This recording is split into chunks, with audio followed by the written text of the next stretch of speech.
Сәлем достар, сіздермен бірге мен Шалқар Аханов. Бізде бүгін жаңа YouTube жоба Абай шәкәрім ілімдерін талдау.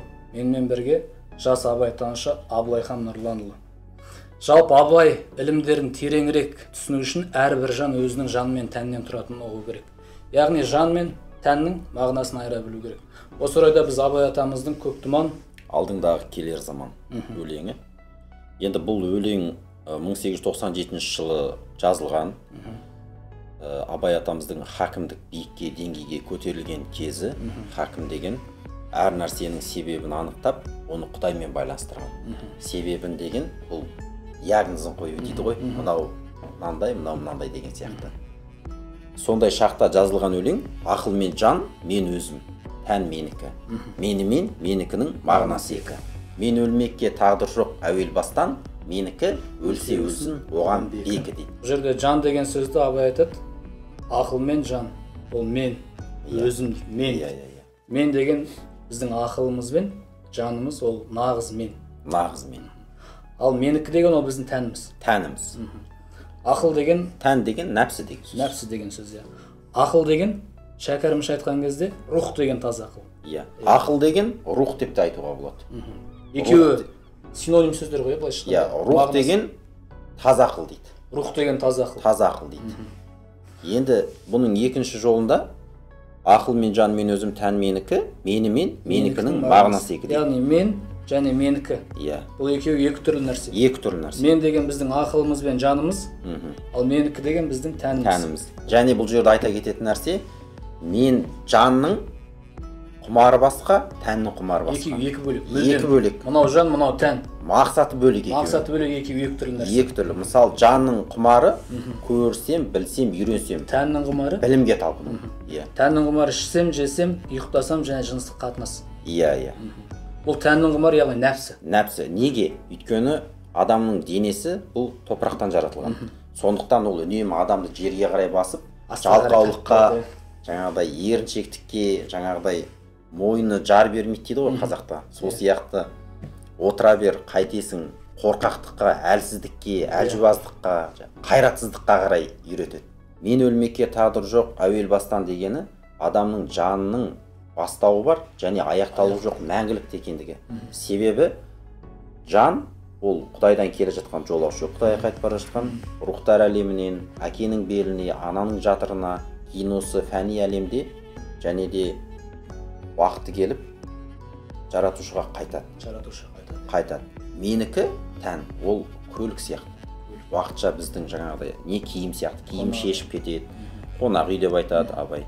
Енді бірақ бұл жерде біз менікі өлсе өлсін оған бекі деп, бұл адамның өлгенде адам қайтыс болды деп айтады ғой. Өйткені қайтты дейді. Құдайға қайтты. Қайтыс болды деп айтады. Бірақ бұл адамның денесі өлгенмен адам жаны өлмейді. Өйткені жан мәңгілікті. Жан мәңгілікті. Шәкәрім айтады, адам жақсылық жасағанда қуанады. Неге? Өйткені жан о дүниеде бәйге алатын сезіп тұр дейді. Сен бәйге аласың дейді.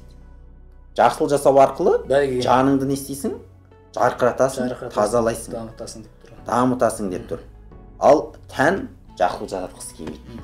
Ол ақша сараңдық, еріншектік, әлсіздік, қорқақтық.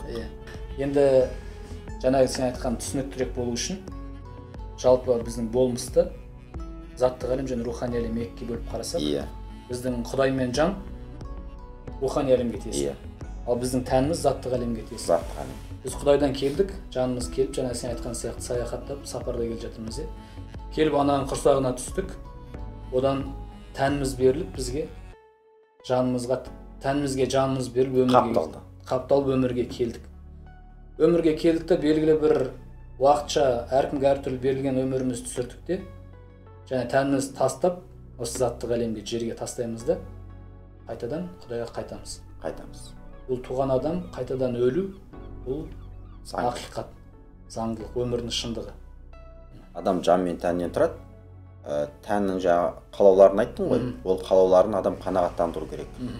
Жанның да қалауларын қанағаттандыру керек. Екеуін үйлесімде ұстаған кезде адам сол кезде үйлесімді өмір сол кезде болады. Бірақ адам жанын күшейтуге көбірек талпыну керек. Себебі біз мына дүниеде жиған тергеніміз барлығы қалады ғой. Менікі дейді, біздің жаңағыдай жиған байлық, дүние, ақша, ұстап жүрген телефонымыз деген сияқты барлығы қалады. Ал жан кетеді. Сол кезде біз жанға не бердік? Жанның азығын бердік па? Жанымызда не бар? Құр бос кетіп бара жатыр ма? Әлде онда бір ішінде жиған алтын күмістеріміз, маржандарымыз, жаңағыдай иманымыз, махаббатымыз, мейірімділігіміз, жаңағыдай риясыз тазалығымызды алып кетіп бара жатырмыз ба? Әр адам өзінің жан екенін түсіну. Мысалы мен өз басым. Иә.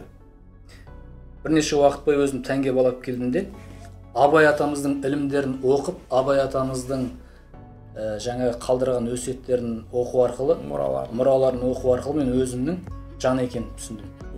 Абайды тану арқылы мен өзімді таныдым. Жалпы енді жан мен тән бүгінгі тақырыпты аша білдік деп ойлаймын, мағынасын.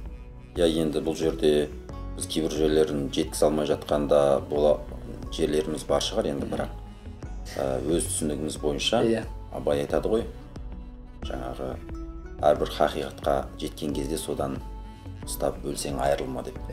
Әр адамның өзінің өмірде шындығы бар, түсінген. Достар, енді бұл бізде алғашқы түсірілім болғандықтан қазақта көш жүре түзеледі дейді. Қате жерлеріміз болса, артық кем кеткен тұстарымыз болса айыпқа бұйырмаңыздар.